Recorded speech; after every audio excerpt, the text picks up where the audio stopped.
খাওয়াতে সাত খাওয়াতে নাগেশ্বরীতে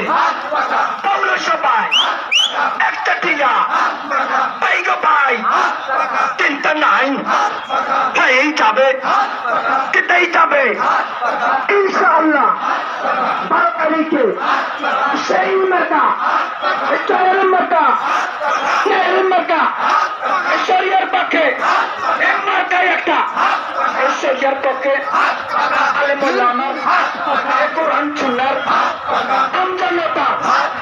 এই জনগণের একটাই মার্কা তিনি আমার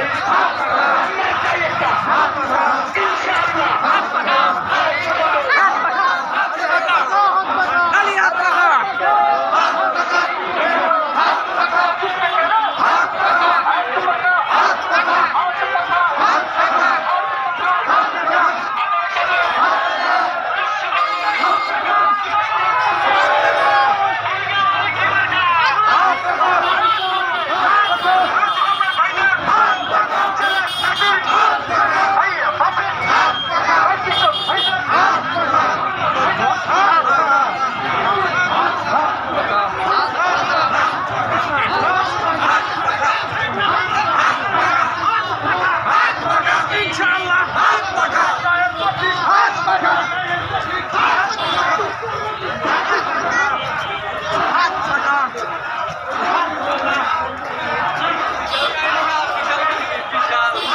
বিশাল বিশাল